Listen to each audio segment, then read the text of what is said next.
a small stone cell in Mexico City. The year is 1596. A young man sits on the cold floor, and by the last of the daylight falling through a high, barred window, he is writing. His script is almost too small to read, deliberately so, because these pages have to disappear. Folded into the spine of a prayer book, slipped between false covers, passed from hand to hand by people who could burn for holding them. He is writing the story of his life, and he is signing it with a name that no one in this city is supposed to know. Not the name the priests gave him at the baptismal font, his real one, the Hebrew one, Joseph. In a matter of days, the men who run this prison will lead him out into a public square packed with spectators, bind him to a wooden stake, and light the fire beneath his feet. He knows this. He has known it for weeks. And still, night after night, he writes. Because he has made a choice. A choice that, by every rule of that cell, should have been impossible. And because he made it, a secret that was supposed to turn to ash with him that morning is still alive today, carried quietly, invisibly, in the blood of millions of people walking around right now, with absolutely no idea it is there. One of them might be you. This is the story of Luis de Carvajal, and of the hidden bloodline that the most powerful court in the world spent 100 years trying to erase. Hold that image of the young man in the cell in your mind. We are going to come back to him, and to the choice he made, at the very end of this. And when we do, I want you to remember that you saw it coming. If a 500-year-old secret buried inside ordinary families is the kind of history that pulls you in, take 1 second and subscribe before we go further. That is the entire reason this channel exists. The lost lineages, the names that were changed, the bloodlines that went underground just to survive. A new story every week. Now, let's go back to where this actually begins. And it does not begin in a cell. It begins with a single piece of paper, signed by a queen. The spring of 1492 is remembered for one voyage west across the Atlantic. But that same year, in the same royal court, Ferdinand and Isabella signed something else. History calls it the Alhambra Decree. To the Jews of Spain, it was the end of the world they knew. Convert to Christianity, it said, or leave the kingdom forever. They had 3 months to decide. Tens of thousands left, walking to the coast, selling everything, boarding ships to anywhere that would take them. But tens of thousands more did something the decree was designed to force. They stayed. They were baptized. They became, on paper, Christians. The Spanish had a name for them, conversos, new Christians. And 5 years later, when Portugal did the same thing, it went even further, dragging Jewish families to the fonts by force, baptizing children in the street. Here is the part that matters for you. A great many of those families converted with their hands and kept their hearts exactly where they had always been. They went to Mass on Sunday and lit candles in a locked back room on Friday night. They ate what the church expected in public and kept the old laws in private. Historians call them crypto-Jews, secret Jews, and their disguise, the thing that let them survive, was often nothing more than a name, an ordinary, unremarkable, Catholic-sounding surname. Think about what that means.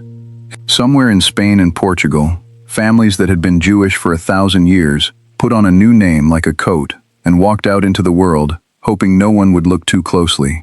And those names got passed down, son to son, generation to generation, across an ocean, right down, possibly, to the name on your own mail today.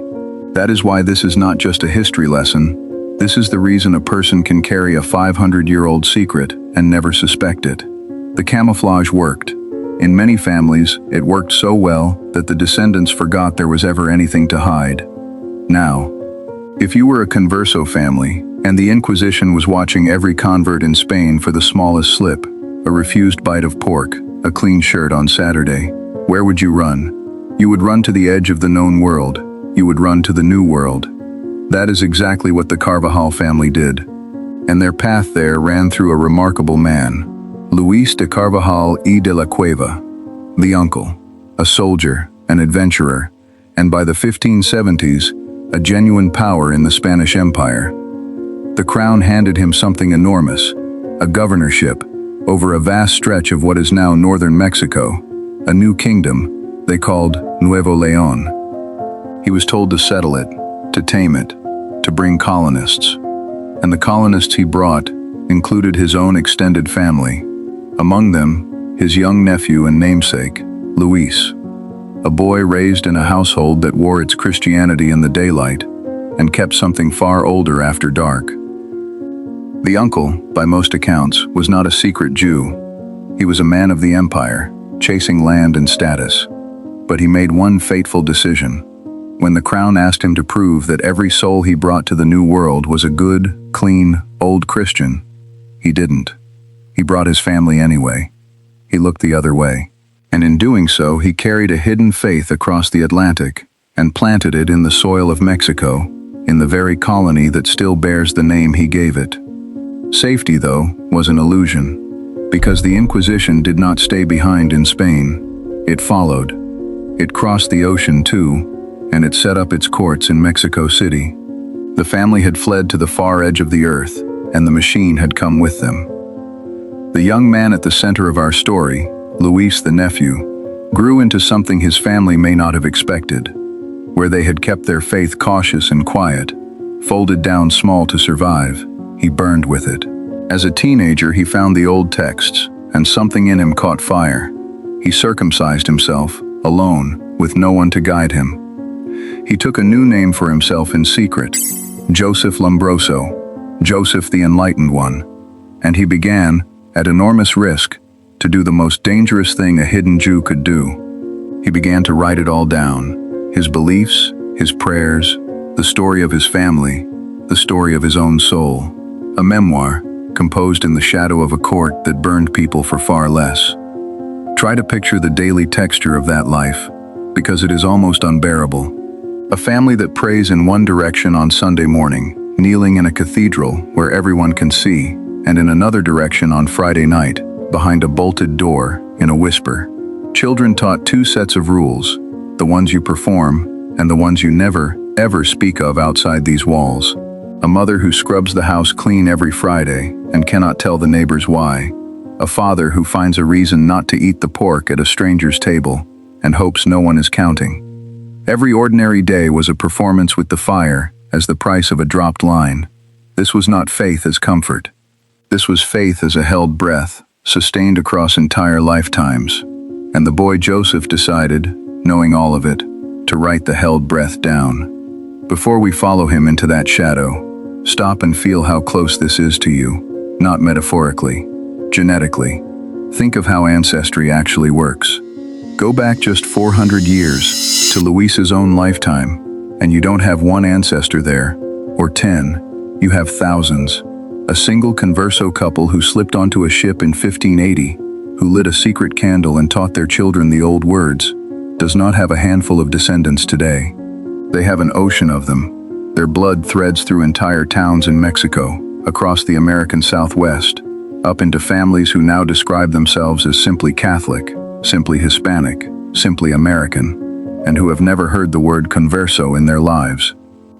That is the quiet bombshell sitting underneath this whole story. The hidden bloodline did not stay in the 16th century. It scattered, it multiplied, and the odds that it reached someone watching this right now are not small at all. While Luis was writing in secret in Mexico, something extraordinary was happening on the other side of the Atlantic. Proof that he was not alone, that an entire hidden people were fighting the same war in their own way. Her name was Doña Gracia Mendez Nasi, and if Luis is the story of one soul holding the line, she is the story of what that hidden people could do when it had power. Gracia was born into a converso family and married into one of the wealthiest banking houses in Europe. When her husband died, she took control of the fortune herself, an almost unimaginable thing for a woman in that century. She moved between Lisbon, Antwerp, Venice, and finally Constantinople, always one step ahead of authorities who wanted her money and suspected her faith. And she used that fortune to build something secret and breathtaking, an escape network, a financial underground railroad that moved hidden Jews out of Portugal and Spain, out from under the Inquisition, and delivered them to places they could finally live openly. She bribed officials, she chartered ships, she saved thousands. Somewhere in that current of desperate, hopeful people were families exactly like the Carvajals, reaching for the safety Gracia was trying to build. Some made it, some did not.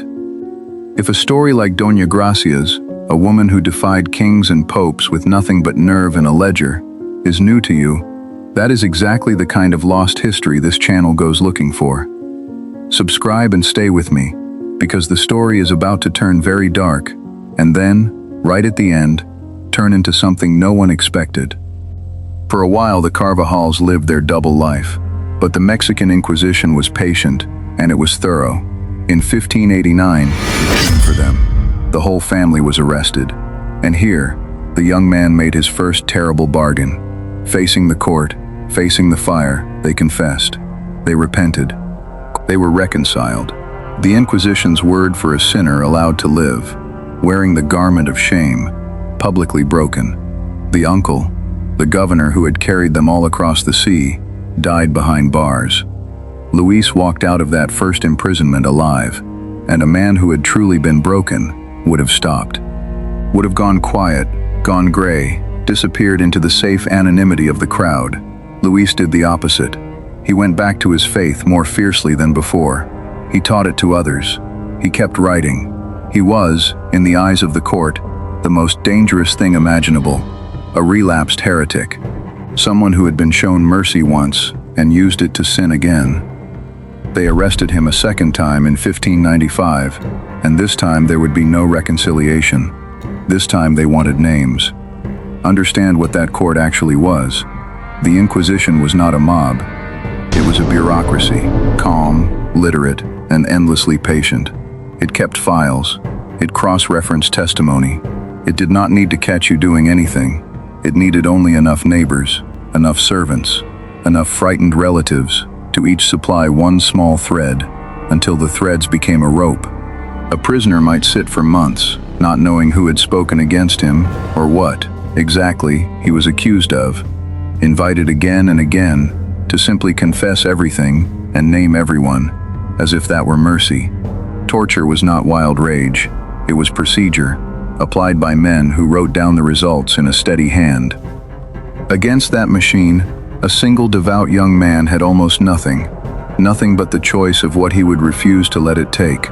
Under interrogation, under the machinery of that court, Luis was pushed to give up others, the wide web of hidden Jews he knew.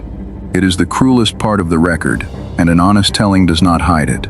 The pressure of that place could turn the faithful into informers. Whether he broke or how much, the documents debate to this day. What is not debated is where it ended. On the 8th of December, 1596, in a great public spectacle in Mexico City, an auto da fe, Luis de Carvajal was put to death. Members of his own family died with him. And that, by every expectation of that morning, should have been the end. The man erased. The secret buried. The name struck from the record. This is the outcome the Inquisition designed, not just to kill a heretic, but to make it as if the heresy had never existed. Except it didn't work. And this is where the story stops being only tragic and starts being strange. Remember the memoir, the tiny script, folded and hidden, the life story signed Joseph. It did not burn with him. Somehow, across the chaos of those years, the manuscript survived. It slipped into archives, passed quietly through hands that understood what it was, and eventually came to rest in Mexico's national records. The confession the court forced out of him, and the secret testament he wrote for himself, endured. The actual words of an actual hidden Jew in the Americas, 4 centuries before anyone thought such a document could exist. And then, it got stranger still. In the 20th century, that priceless manuscript vanished from the Mexican National Archive, simply gone. For decades it was a ghost, known only from old copies, presumed lost forever. Until, astonishingly, it surfaced again in our own time, reappearing at auction in New York, recognized, recovered, and finally carried home to Mexico. A document that a court had tried to reduce to ashes, that a thief had tried to make disappear, came back into the light after 400 years. The secret Luis chose to write down simply would not die. That is his choice, the one from the cell at the very start. Facing the fire, he could have let the whole truth of his family vanish with him, safer for everyone left behind. Instead, he wrote it down. He made himself a witness. He decided that the existence of his people would survive him, even if he did not. And it did. Because here is what modern science has done with that witness.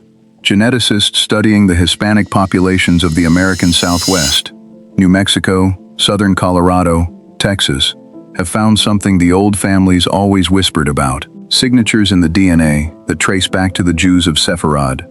Specific genetic markers, more common in these communities than anyone expected, pointing to exactly the hidden ancestry that men like Luis died insisting was real. Alongside the DNA, the customs never fully disappeared either. Families who for generations lit candles on Friday evening without knowing why, who swept dust toward the center of a room, who avoided pork with a discipline no one could explain, who covered the mirrors when someone died. Fragments of a faith, surviving as habit, long after the memory of its meaning was gone. There are villages in northern New Mexico where researchers have found old family headstones quietly carved with a Star of David, tucked into Catholic cemeteries, placed there by people who could no longer have told you what the symbol meant to their great-great-grandparents. There are families who learned only from a genetic test that a rare hereditary marker in their line, one carried at unusual rates among Jews of the diaspora, had been passing silently down their generations for centuries. Grandparents on their deathbeds who finally leaned in and murmured, "We were something else, once, we were Jews," and were gone before anyone could ask what they meant. Piece by piece, the whisper the Carvajals died protecting has been surfacing all over the American Southwest, in families who had no idea they were the ending of a 500-year-old story. Now I have to be honest with you, because honesty is the whole point of this channel, and it is the opposite of what a lot of videos on this subject will do. A surname is not proof. Plenty of old Christian families carried these same Spanish and Portuguese names and never had a drop of this history in them. And serious historians genuinely disagree about how widespread secret Judaism really remained after so many centuries. Some think it was extensive, others think much of it is later legend. A name is a clue, a family custom is a clue. Even a DNA result is a piece of a puzzle, not a verdict. The only thing that can tell you your family's real story is the slow work of the paper trail, the records, the wills, the Inquisition files themselves, many of which still exist, laid alongside what the genetics suggest. Anyone who promises you certainty from your last name alone is selling something. What I am offering you is a question worth chasing. And it is a real question, because the machine that tried to erase these families kept meticulous records of the very people it was erasing. The trial of Luis de Carvajal still exists. The names he was forced to speak still exist. The genealogies the Inquisition built to hunt hidden Jews are, by a bitter irony, some of the best genealogical records of those families that survive. The tool of erasure became the archive of memory. So think again about that young man on the floor of his cell, writing by the last of the light, signing a name they had forbidden him to have. He lost everything a person can lose, but the one thing he refused to surrender, the fact of who his family was, he pressed into ink so small it could hide in the spine of a book. And that fact outlived the fire, outlived the thieves, outlived the empire that condemned him. It is still here. It may be sitting in your own family tree right now, behind an ordinary name, waiting for someone to finally ask. If this story moved you, next week I am following the thread in the opposite direction, into the families who did make it out, who reached the safe harbors people like Doña Gracia built, and rebuilt open Jewish life in the New World, in the most unexpected place of all. Subscribe so you don't miss it. And do me one favor before you go. If your family is Catholic but carries something that never quite added up, a grandmother who lit candles on Friday and could never say why, a custom no one could explain, a name that seemed to come from nowhere, tell me about it in the comments. Someone reading them may be carrying the very same thread. Some secrets survive precisely because, 500 years later, someone finally decides to say them out loud.